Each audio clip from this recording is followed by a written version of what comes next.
Hey folks, got a Mustang here with a turbo.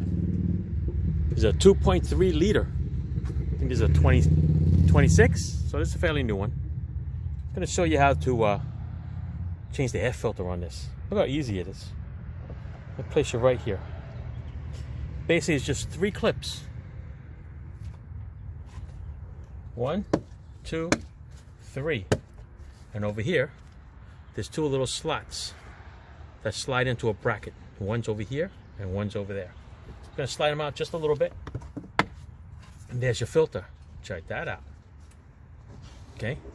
So when you go to change your filter, slides right out. It's a little dirty already. It's only got 4,000 miles. But that's because it came from Ohio. Alright, so you want to change a new one? Slide it right back in there. See the little tabs that I told you about? They go into these little pieces in here. Alright, so this one here, you just have to tilt it a little bit because you still got the hose here connected to it. So once you tilt it in a little bit and you get it in there, then that one goes, this one goes. Make sure it's secure. And you got 1, 2, 3.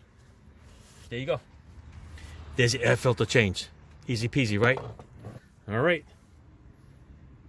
There you go. There's a 2.3 liter turbo air filter change. Thanks for watching.